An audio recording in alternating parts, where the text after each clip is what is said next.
So next is section 1513, outsourcing of non-sovereign customs function to private entities. This section is subject to the approval of the Secretary of Finance. So in the section 1513 of the Republic Act number 10863 of the Custom Modernization and Tariff Act, or DCMTA, so allows the BOC of the Bureau of Customs to outsource its non-sovereign and ancillary function to private entities. So this outsourcing is subject to the approval of the Secretary of Finance and must adhere to government rules on service procurement. So the goal of this section is to improve efficiency, reduce cost, and utilize private sector expertise for the specific customs function. So for the cow related in this section is the cow number 10-2019, which this cow shall cover outsourcing of non-sovereign and ancillary function of the Bureau to qualified and competent private entities in accordance with government rules on service procurement. So for the objectives of this cow first is to provide the customs policies, rules, and regulation on the outsourcing of the non-sovereign and ancillary function of the Bureau to private entities. Next is to adhere to the principles of transparency, accountability, equity, efficiency, and economy in the outsourcing of non-sovereign and ancillary customs function. So for the purposes of this cow is first, for the Bureau, this shall be referred to the Bureau of Customs, and next is for the examination of goods shall refer to the inspection of goods by the Bureau and other regulatory agency under existing terms or existing laws and regulation to satisfy themselves that the nature, origin, condition, and quantity and the value of the goods are in accordance with the particular furnished in the goods declaration. So sa claw ng cow number 10-2019 yung section 1513 dahil para ma-qualified yung private entities according sa government rules nito, at target din ng cow na ito na makapag-provide para dun sa customs policies, rules, and regulation ng outsourcing and non-sovereign and ancillary para sa mga private entities, at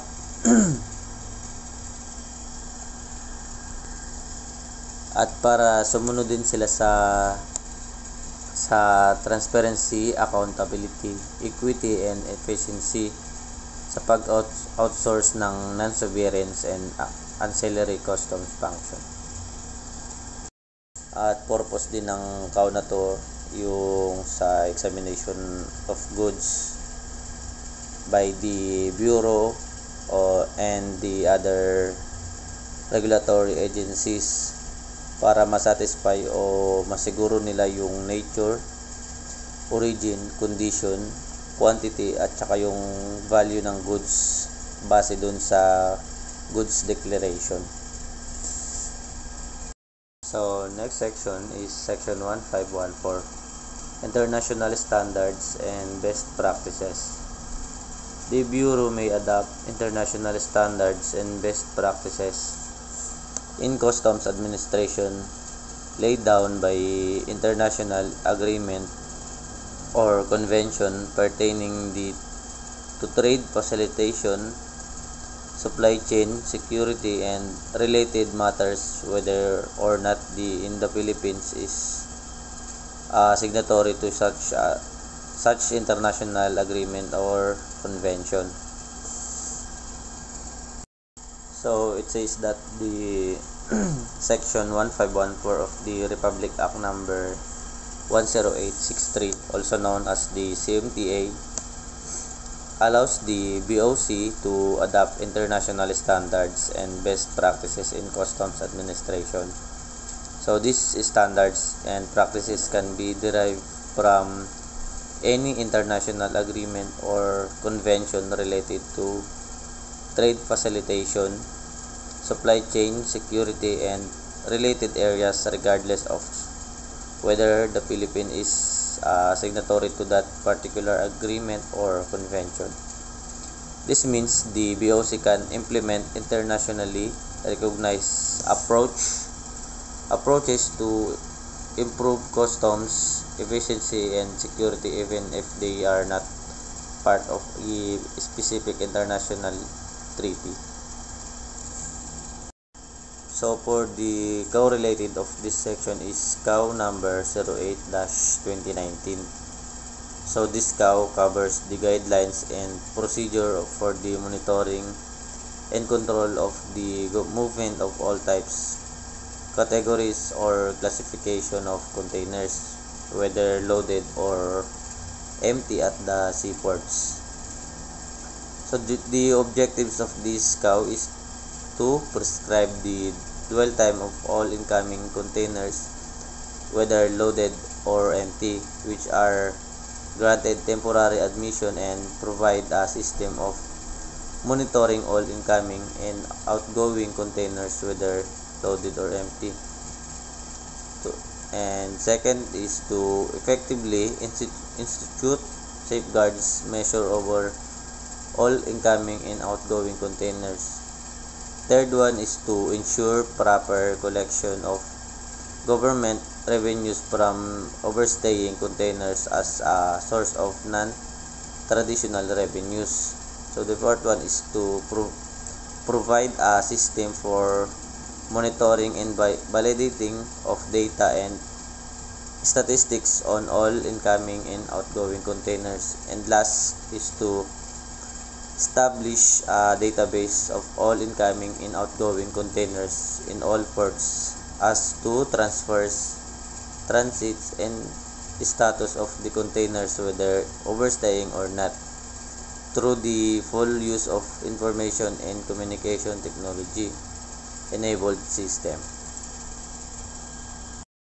So sabi dito sa section 1514 ay para ma-adapt yung international standards at ma-practice yung ng mga customs administration yung international agreement at yung convention related dun sa mga trade facilitation, sa supply chain security, at sa mga related areas, regardless yung Pilipinas. At sabi din dito yung maaring ma-improve ng BOC yung kanilang international approaches and yung security kahit na hindi sila specific part ng international treaty. So next is the section 16 or 1600. Chief officials of the Tariff Commission and qualification. The official of the Tariff Commission shall consist of a chairperson and 2 commissioners to be appointed by the President of the Philippines. So sa section 1600 is the Tariff Commission is composed of a chairperson and 2 commissioners, all appointed by the President of the Philippines. They must be natural born Filipino citizen with good moral character, proven integrity, and relevant experience or academic training in tariff and trade matters. While in office, they are prohibited from practicing any profession, managing or controlling private enterprises affected by their duties, or having any financial interest in government contracts. So in section 1600 of the CMTA outlines the chief official of the Tariff Commission, including the commissioner and deputy commissioner, along with their qualification. The commissioner is appointed by the President of the Philippines. Deputy commissioner are also appointed by the President, and a majority of them must come from the ranks of the Bureau. So parang sinasabi dito na bago ma-appoint ng President of the Philippines yung commissioner at saka yung deputy commissioner,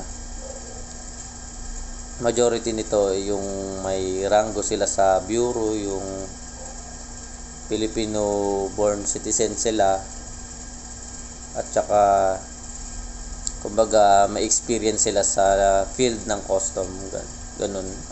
Para siguro na rin purpose ng president na to, o di kaya yung patakaran na ganito is mas master nila yung galaw o yung ikot doon ng mga custom. Syempre para nga maging commissioner ka, dapat alam mo yung pasikot-sikot sa loob ng customs. So next section is section 1601, appointment and compensation of officials and employees. All employees of the commission shall be appointed by the chairperson in accordance with the civil service law, except as the private secretaries to the offices of the chairperson, commissioners, and executive director. So for the section 1601 of the RA 10863, the Customs Modernization and Tariff Act, or the CMTA, are appointed by the chairperson in adhering to the service law. However, this general rule does not apply to the private secretaries of the chairperson, commissioners, and executive director. So, section 1601, appointment and compensation of officials and employees. So, sabi dito, lahat ng employees ng mga commission ay appointed by the chairperson according sa civil service law, at except yung mga private secretaries ng mga offices ng chairperson, commissioners, and executive director. Yun nga, sabi na lahat ng employees ng commission ay appointed by the chairperson, dahil nga yun yung parang kumbaga pinakalo ng kanilang civil service. Pero yung general rule na ito ay hindi may apply sa mga private secretaries ng chairperson, mga executive director, at yung commissioners. So bali parang sa mga hindi naman ganong mataas na posisyon lang ito na apply. So next section is section 1602, the official seal. The commission is authorized to adopt an official seal. So in section 1602, as part of the Customs Modernization and Tariff Act, or the CMTA, grants the Bureau of Customs the authority to adopt an official seal. This official seal is used to authenticate documents and records within the Bureau's jurisdiction. The design of the seal is prescribed by the Commissioner subject to the approval of the Secretary of Finance. So, nakapaloob sa Section 1602 yung official seal. So, as part ng CMTA, kailangan ng Bureau of Customs na i-adapt yung official seal. At ang purpose din ng official seal na ito ay para sa document and records ng Bureau's jurisdiction. At yung design ng official seal na ito ay prescribed by the Commissioner at approval ng Secretary of Finance. So yun nga, parang sa negosyo lang din po yun. Paano ka makikilala kung wala kang official seal, di ba? Kumbaga parang tanda lang din yun ng business mo na makilala ka na sa'yo yun. Parang ganun din sa custom. Kailangan may official seal sila para kilala sila ng lahat ng tao na yun nga, yun yung official seal ng custom na yun. So next section is section 1603, the function of the commission. The commission shall have the following function. First is the audit cases on the application of trade remedies against imports pursuant to section 7111, 7112, and 713 of this act. Second is the study of the impact of tariff policies and programs on national competitiveness and consumer welfare in line with the economic objectives of the government. Next is the administer of the Philippines tariff schedule and tariff nomenclatures. Next is the issue advance ruling on tariff classification of imported goods and render ruling on disputes over tariff classification of goods pursuant to section 1100 of this act, except in cases involving goods on which the Commission has provided advance ruling on tariff classification.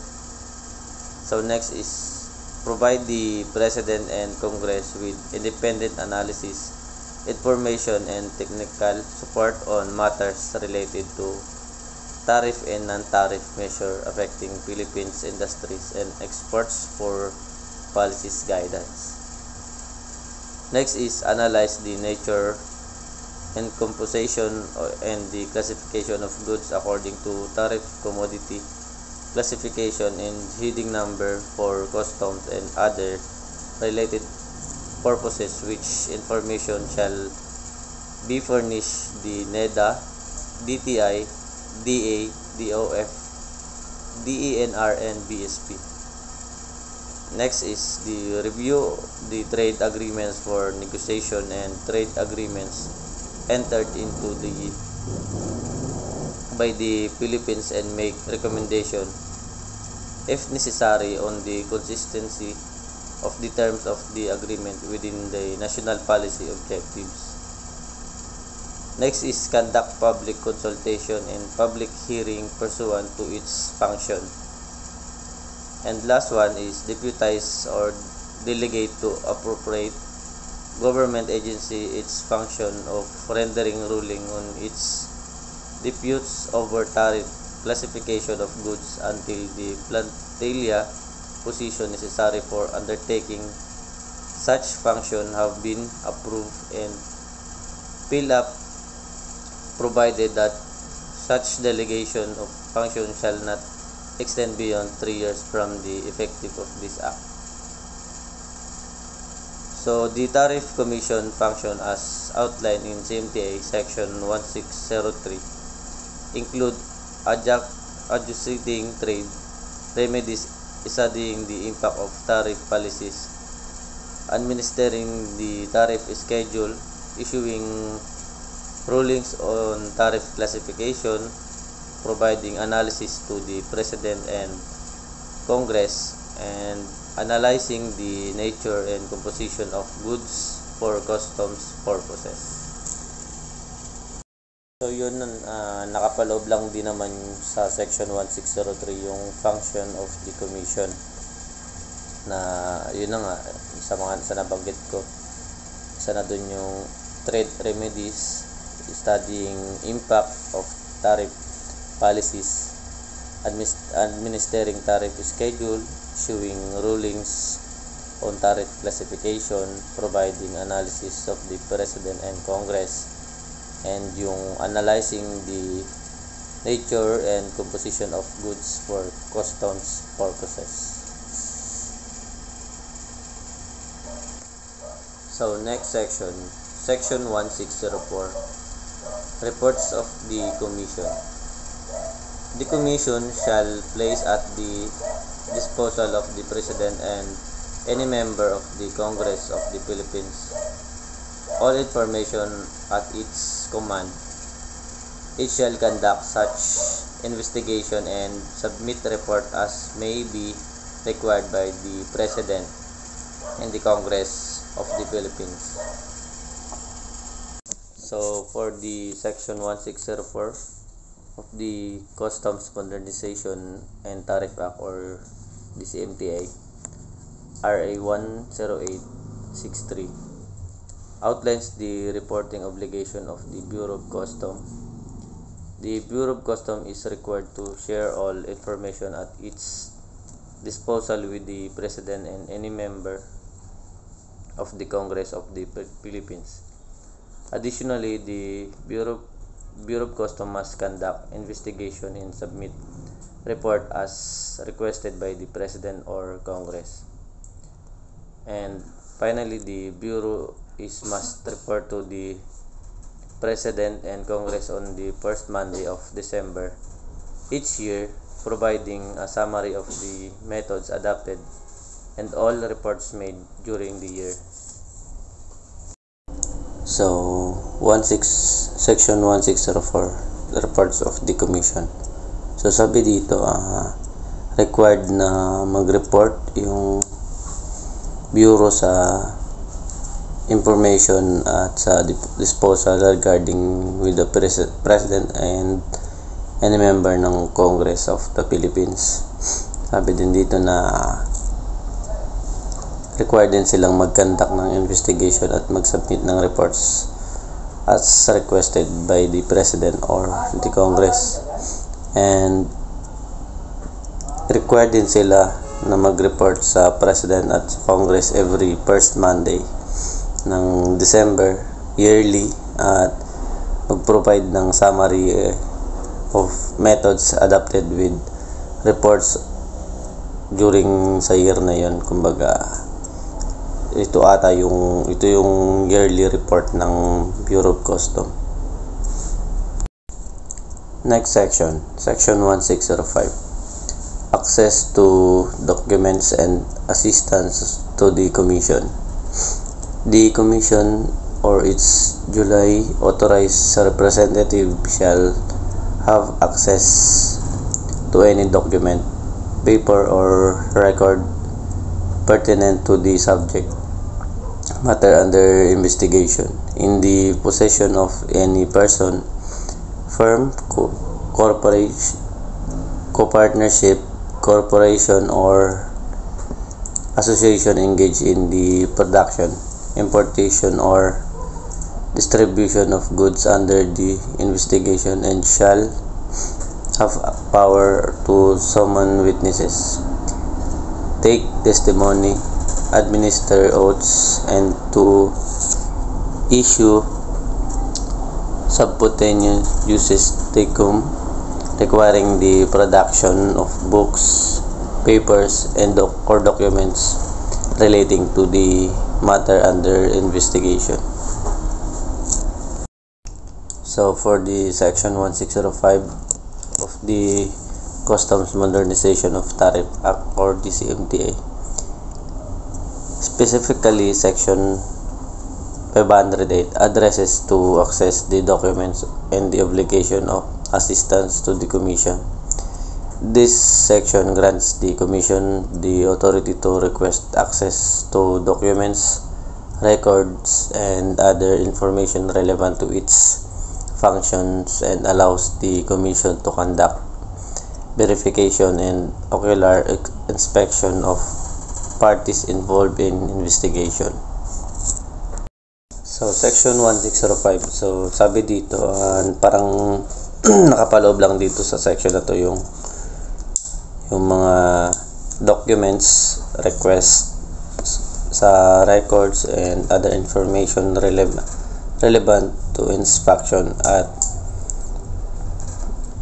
inaalaw ng Commission na mag-conduct ng verification and inspection during the investigation. Kumbaga, about lang to sa yung section na to is about lang sa mga documents o records ng isang investigation.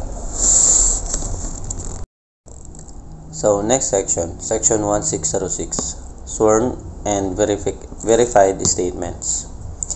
The Commission may order the taking of sworn statements at any stage of any proceeding or investigation up before it. So, Section 1606 of a relevant law empowers the Commission to mandate sworn statements at any stage of its proceeding or investigation. These statements must be made under oath before a person authorized to administer oaths.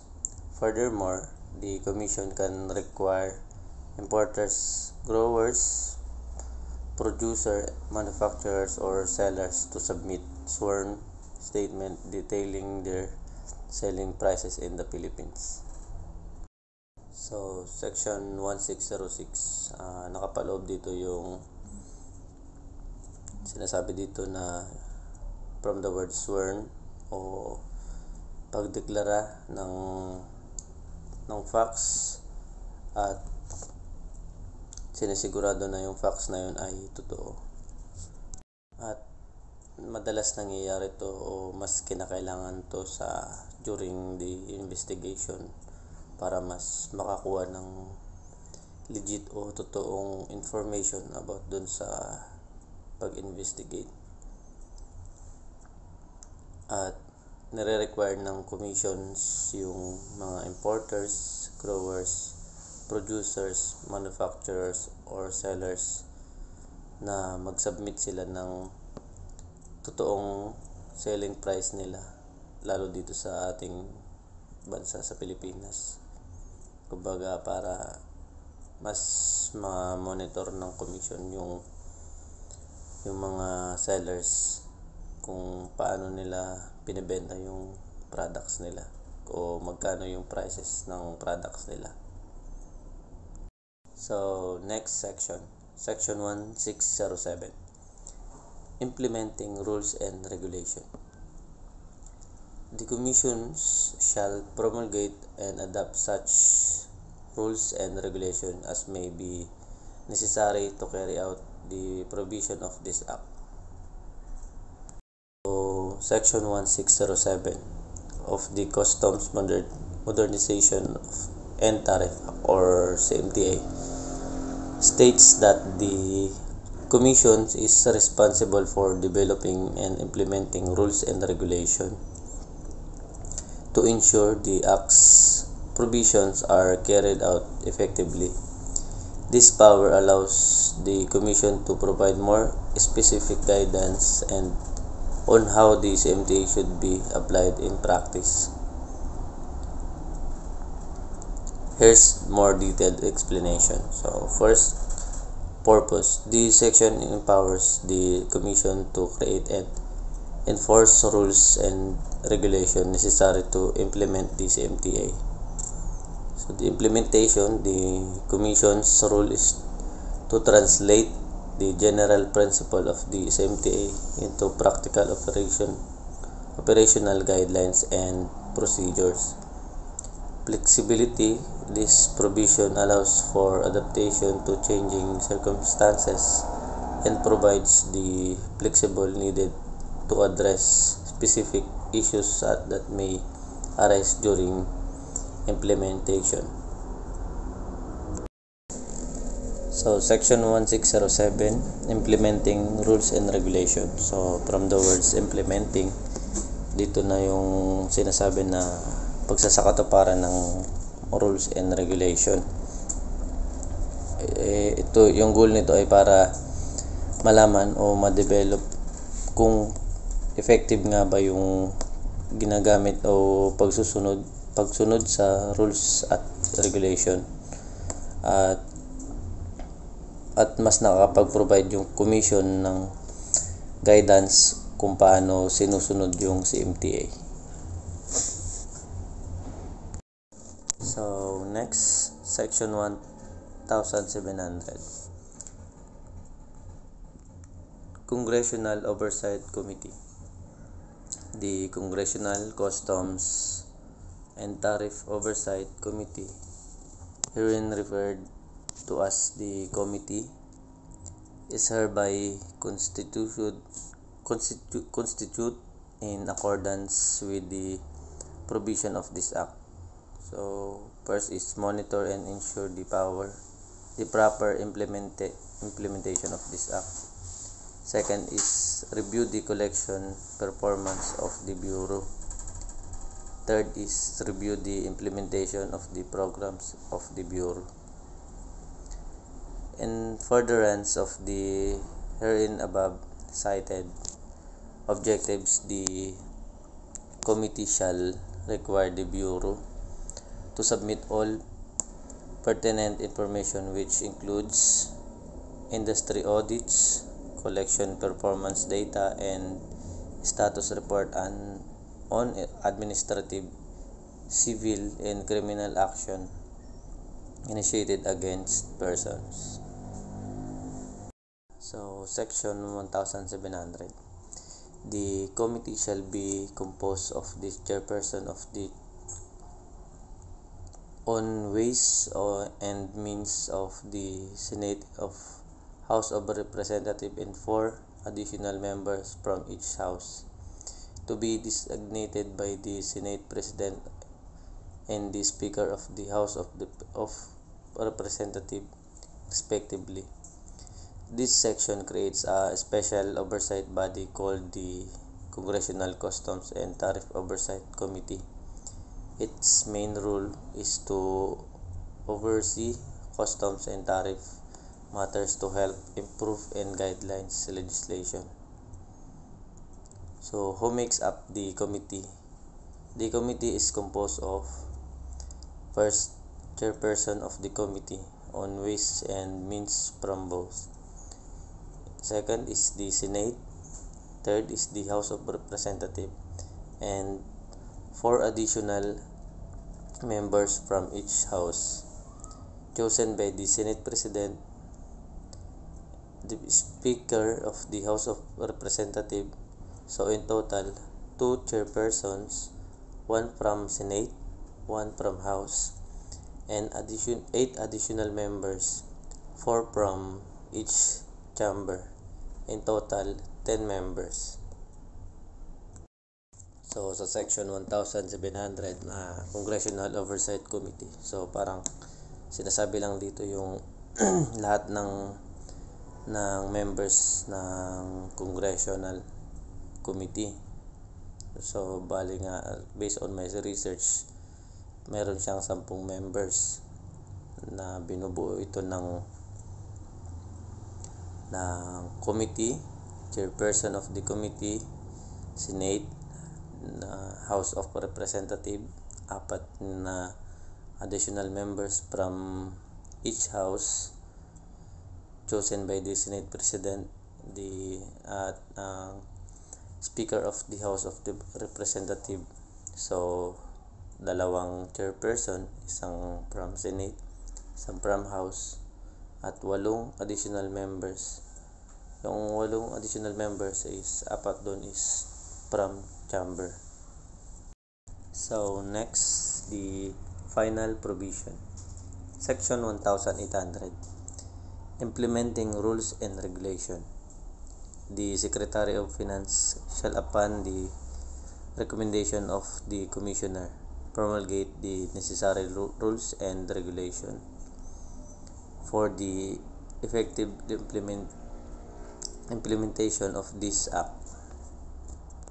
So, Section 1800 of the CMTA mandates that the Secretary of Finance, upon recommendation of the Commissioner, shall promulgate the necessary rules and regulation for the effective implementation of this act.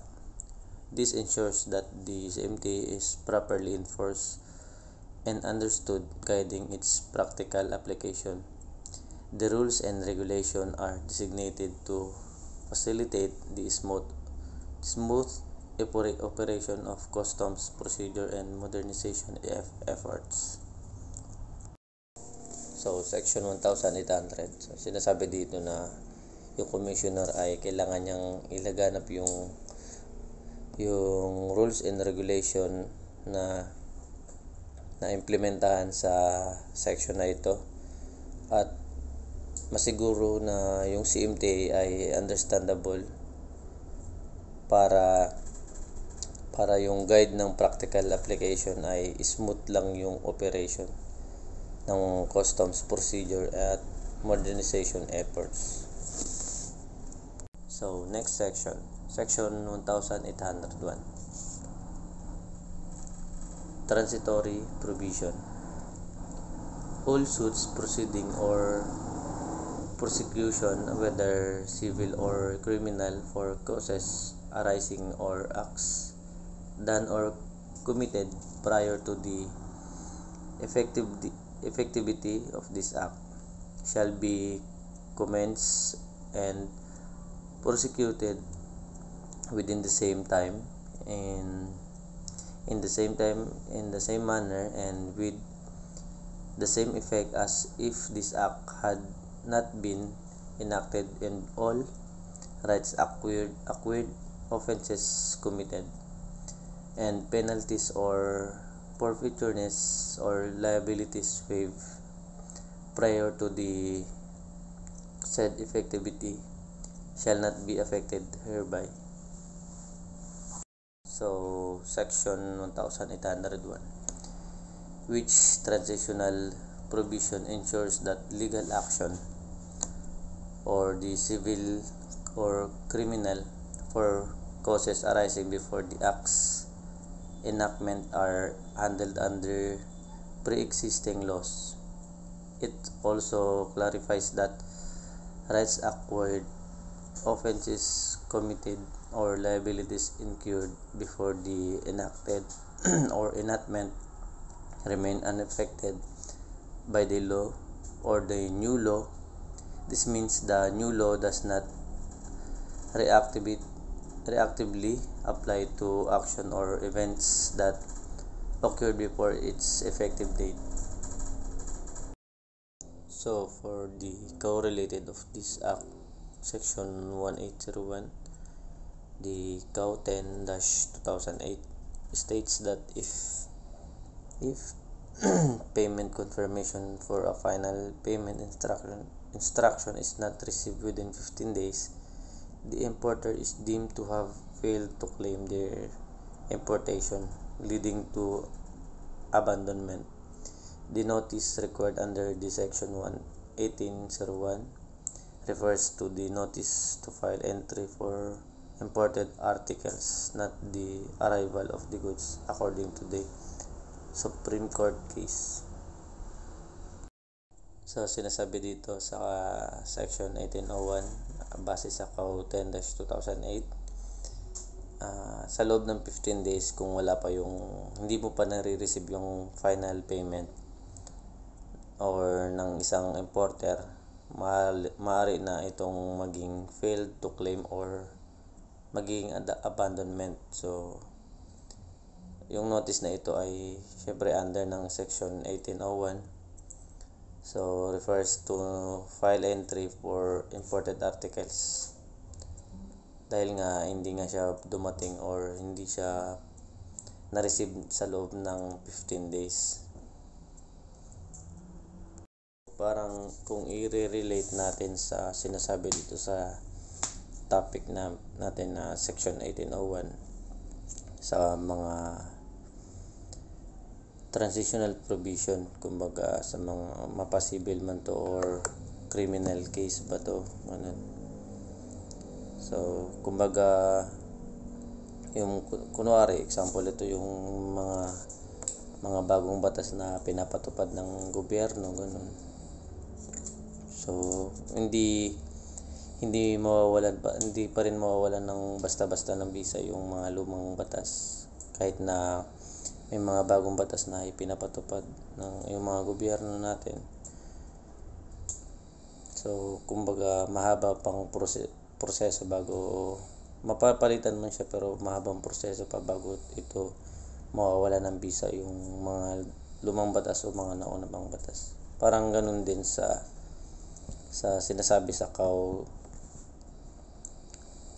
10-2008 nga yun, yung final payment. Parang ganun, sa loob ng 15 days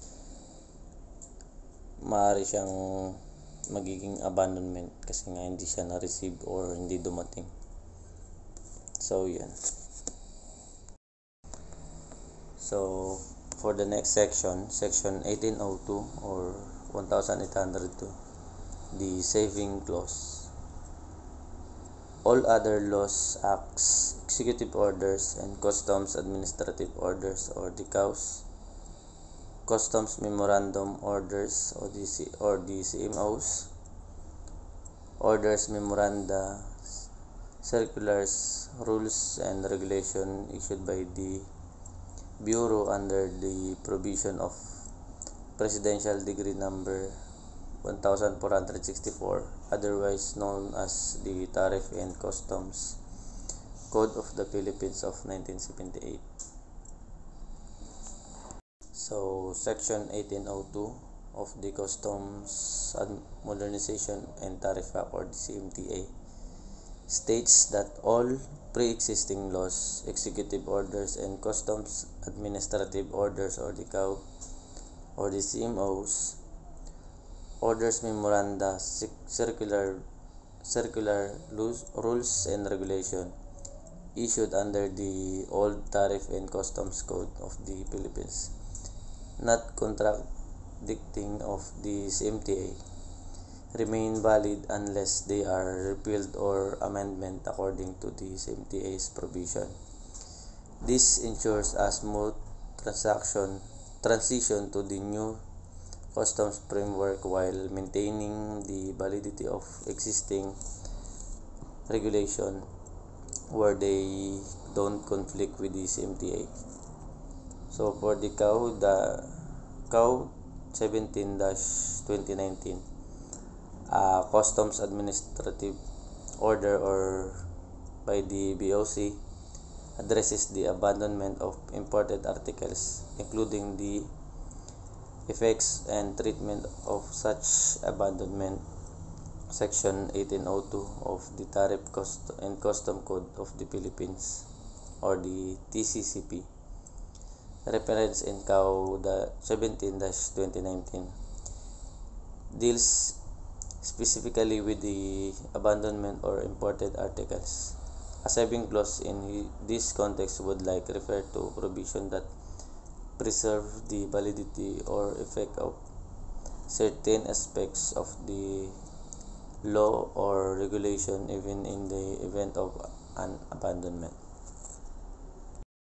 So sinasabi dito sa section 1802 or yung saving clause, yung goal nito is yung sa mga abandonment na imported articles. Kumbaga ito sa section na to na nagiging o nape-preserve yung validity ng law or regulation sa abandonment ng shipments. Kumbaga from the word saving clause, ito yung nagsisave sa mga abandonment. Kumbaga ito yung tagapagligtas ng mga na-abandon ng shipments, ganun, na nagbabalid pa rin kahit na hindi agad dumadating yung mga o nagiging stuck yung mga abandonment ng shipments. So dahil sa saving clause na to or sa section na to ay nagkakaroon ng validity o effects para doon sa regulation ng event para about doon sa abandonment. So next section 1803, the repealing clause. Presidential Decree Number 1464, otherwise known as the Tariff and Customs Code of the Philippines 1978 as amendment, and Presidential Decree Number 1853, which require any applicant for letter of credit covering imports to deposit the full amount of duties due on the importation are hereby expressly repealed. All other laws, acts, presidential decreases, executive orders, rules and regulation or parts thereof inconsistent with the provision of this act are hereby expressly repealed, amendment or modified accordingly. So section 1803 or 1803 of the Republic Act number 1863 or the CMTA is a repealing clause. It specifically repeals Presidential Decree Number 1464 or the Tariff and Customs Code of the Philippines of 1978 as amendment, and Presidential Decree Number 1853, which require deposits of full duties for imported goods. So it repeals, amends, or modifies other laws, decrees, orders, rules, and regulation inconsistent with the CMTA, states, supra-source, and the Senate of the Philippines. So, yung purpose ng section na to is ma-ensure na malinis yung legal transition ng old customs framework sa bagong o sa new systems introduced by the Act, at inaalis din ito yung outdated requirements such as upfront payment of duties when securing import related. So isa din ini-establish nito yung mga new law as Supreme Authority at yung mga related sa tariff and customs na nagpo-promote streamlining trade related procedures. So next section 1804, separability clause. If any provision of this act is declared invalid or unconstitutional, the remaining provision or parts shall remain in full force and effect. So section 1804 of the Customs Modernization and Tariff Act or the CMTA outlines separability clause. So this clause ensures that if any part of the CMTA is deemed invalid or unconstitutional, the remaining provision and parts of the act continue to be valid in full force. Essentially, it prevents the entire law from falling if a specific part is found to be problematic. So from the words separability clause in law, like those found in Republic Act number 10150 and Republic Act number 11767 and other legal documents, essentially states that if a portion of the law is deemed unconstitutional or invalid, the remaining unaffected parts of the law will still be valid and enforceable. So yun, Section 1804, so separability clause, sinasabi dito na crucial nga daw yung role ng separability clause dahil mini-maintain ito yung integrity at enforceable sa bawat law. At yung goal nito is ma-declare yung mga invalid or unconstitutional or unenforceable at reminder ito ng mga remains ng effect or remainder effect ng mga laws or mga old laws sa mga new laws. Kumbaga yun nga, ini-ensure naman ito yung pag-declared ng invalid, yung mga bawal, mga hindi karapat-dapat na pinapatupad. So yun. So last section 1805, effectivity.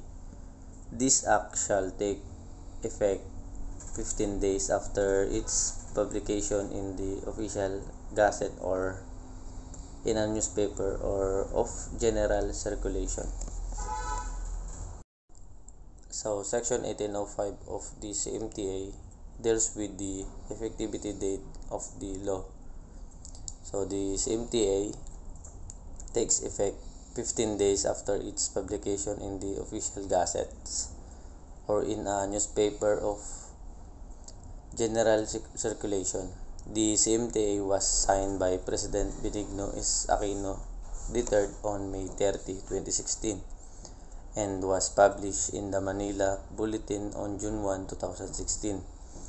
According to the information from a WordPress.com source, therefore the CMTA would have become effective on June 15, 2016. June 16, 2016 rather, as it was published in a newspaper of general circulation. So yun nga, section 1805 from the words effectivity. So napapaloob dito yung kung ilang araw o kung kailan magkakaroon ng effective o kung kailan magiging effective yung batas o yung pagpapatupad nito. At sabi dito na yun nga, nagkakaroon ng effect sa loob ng 15 days. In example na lang dito yung sa na-search ko, which is signed by ex-President Benigno S. Aquino III. So pinablish ito sa Manila Bulletin nung June 1, 2016 at according nga daw sa source, naging effective ito nung June 16, 2016. So bali, after 15 days pa bago nagkakaroon ng effectivity. Dahil yun din yung pinatupad ng CMTA. So yun, bago siya nagiging public, kailangan niya munang dumaan o kailangan pang matapos yung 15 days. So yun. So that's the last section. So sana may information kaming nabigay sa inyo or may another idea na naman kaming nabigay sa inyo. So that's it. Thank you for listening. Thank you, sir. Thank you, classmates.